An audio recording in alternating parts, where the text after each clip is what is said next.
ಈ ಟೇಬಲ್ನ ಅಗಲ ಎಷ್ಟು ಅಂತ ಕಂಡುಹಿಡಿಯೋಣ.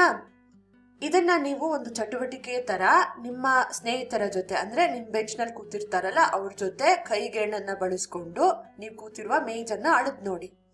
ಹೇಗೆ ಕೈಗೇಣನ್ನ ಬಳಸೋದು ಅಂತ ನಾನು ನಿಮ್ಗೆ ತೋರಿಸ್ತೇನೆ.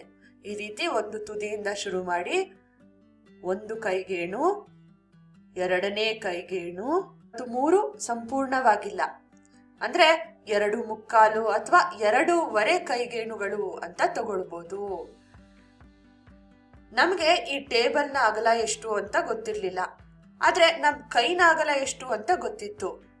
ಈ ರೀತಿ ನಮ್ಗೆ ತಿಳಿಯದ ಒಂದು ಪ್ರಮಾಣವನ್ನ ಗೊತ್ತಿರುವ ಪ್ರಮಾಣದ ಜೊತೆ ಹೋಲಿಕೆ ಮಾಡೋದನ್ನ ಅಳತೆ ಮಾಡೋದು ಅಂತ ಕರೀತೇವೆ. ಅಳೆಯೋದು ಅಂದ್ರೆ ನಿರ್ದಿಷ್ಟವಾಗಿ ತಿಳಿದಿರುವ ಒಂದು ಪ್ರಮಾಣವನ್ನ ತಿಳಿಯದಿರುವ ಪ್ರಮಾಣಕ್ಕೆ ಹೋಲಿಕೆ ಮಾಡೋದು. ನಮ್ಗೆ ಗೊತ್ತಿದ್ದು ಕೈಗೇಣು ಅಥವಾ ಕೈ ಅಗಲ ಎಷ್ಟು ಅಂತ, ಅದನ್ನ ಬಳಸ್ಕೊಂಡು ನಾವು ಈ ರೀತಿ ಟೇಬಲ್ನ ಅಗಲ ಎಷ್ಟು ಅಂತ ಕೈಗೇಣಿನ ಲೆಕ್ಕದಲ್ಲಿ ಕಂಡುಹಿಡಿದ್ವಿ. ನಮ್ಗೆ ತಿಳಿದಿರುವ ಪ್ರಮಾಣವನ್ನ ಏಕಮಾನ ಅಥವಾ ಯೂನಿಟ್ ಅಂತೇವೆ.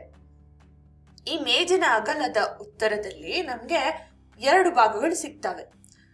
2.5 ಅನ್ನುವ ಸಂಖ್ಯೆ ಮತ್ತು ಅದರ ಏಕಮಾನ ಅಂದ್ರೆ ಕೈಗೇಣುಗಳು. ಈ ಚಟುವಟಿಕೆಯನ್ನ ನೀವು ಗುಂಪಿನಲ್ಲಿ ಮಾಡಿದ್ರಲ್ವಾ, ನಿಮಗೆ ಮತ್ತು ನಿಮ್ಮ ಸ್ನೇಹಿತರಿಗೆ ಉತ್ತರ ಸಿಕ್ಕಿರುತ್ತಲ್ವಾ, ಅದನ್ನ ಪೇಪರ್ನಲ್ಲಿ ಬರೆದು ನೋಡಿ. ನೀವು ಗಮನಿಸಿರ್ಬೋದು, ನಿಮ್ಗೆ ಬೇರೆ ಬೇರೆ ಉತ್ತರ ಸಿಗ್ತಿರುತ್ತೆ.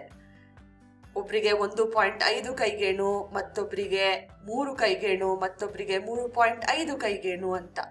ಇಲ್ಲಿ ಒಂದು ತೊಂದರೆ ಬಂತು. ಇದು ಯಾಕೆ ಆ ರೀತಿ ಆಗುತ್ತೆ? ಪ್ರತಿಯೊಬ್ಬರ ಕೈ ಅಗಲ ಬೇರೆ ಬೇರೆ ಇರುತ್ತೆ, ಆದ್ರಿಂದ ನಮಗೆ ಸಿಗ್ತಿರೋ ಉತ್ತರನೂ ಬೇರೆ ಬೇರೆ ಆಗುತ್ತೆ. ಅಂದ್ರೆ ಈ ಮೇಜಿನ ಅಗಲ ಬೇರೆ ಬೇರೆ ಸಿಗ್ತಿರೋದು ಸಮಂಜಸ ಅಲ್ಲ. ಹಾಗಾಗಿ ಒಂದೇ ಅಳತೆಯನ್ನ ಬೇರೆ ಬೇರೆ ವ್ಯಕ್ತಿಗಳು ಮಾಡಿದ್ರೂ ಕೂಡ ಅಳತೆಯಲ್ಲಿ ಯಾವುದೇ ವ್ಯತ್ಯಾಸ ಬರದಿರುವ ಏಕಮಾನದ ಅವಶ್ಯಕತೆ ಖಂಡಿತವಾಗ್ಲೂ ಇದೆ. ಕಾಲಕ್ರಮೇಣ ಏನ್ ಮಾಡ್ತಾರೆ, ಪ್ರಪಂಚದಲ್ಲಿ ವಿವಿಧ ಭಾಗಗಳಲ್ಲಿ ವಿಜ್ಞಾನಿಗಳು ಒಟ್ಟಾಗಿ ಅಳತೆ ಮಾಡಲು ಸರಿಯಾದ ಏಕಮಾನಗಳನ್ನ ಪಟ್ಟಿ ಮಾಡ್ತಾರೆ. ಇದು ಅಂತಾರಾಷ್ಟ್ರೀಯ ಮಾಪನ ಪದ್ಧತಿ ಅಥವಾ SI ಏಕಮಾನಗಳು ಅಂತ ಕರೆಯಲ್ಪಡುತ್ತೆ. ಉದ್ದದ SI ಏಕಮಾನ ಬಂದು ಮೀಟರ್.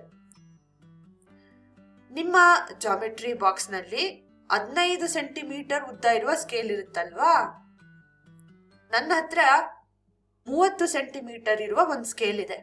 ಇದನ್ನ ಬಳಸ್ಕೊಂಡು ನಾವು ಹೇಗೆ ಈ ಟೇಬಲ್ನ ಅಳೆಯೋದು ಅಂತ ನೋಡೋಣ. ಇಲ್ಲಿ 30 ಸೆಂಟಿಮೀಟರ್ ಇದೆ. ಪ್ರತಿ ಸೆಂಟಿಮೀಟರ್ ಬದಲಾಗಲ್ಲ ವ್ಯಕ್ತಿಯಿಂದ ವ್ಯಕ್ತಿಗೆ, ಅಷ್ಟೇ ಇರುತ್ತೆ. ಮತ್ತು 100 ಸೆಂಟಿಮೀಟರ್ ಬಂದು 1 ಮೀಟರ್ ಕೊಡುತ್ತೆ ಅಂತ ಗೊತ್ತಿದೆ. ಈ ರೀತಿ ಅಳೆಯೋಣ. ಒಂದು ತುದಿಯಿಂದ ಶುರು ಮಾಡೋಣ.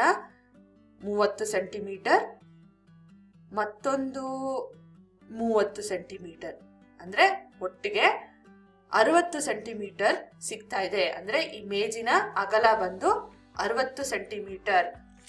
ಇದು ಸ್ಟ್ಯಾಂಡರ್ಡ್ ಏಕಮಾನ. ಅಂದ್ರೆ ಯಾರೇ ಬಂದು ಈ ಸ್ಕೇಲ್ನ ಬಳಸ್ಕೊಂಡು ಇದ್ರ ಅಗಲವನ್ನ ಕಂಡುಹಿಡಿದ್ರು ಕೂಡ ಇದು ಬದಲಾಗಲ್ಲ ವ್ಯಕ್ತಿಯಿಂದ ವ್ಯಕ್ತಿಗೆ.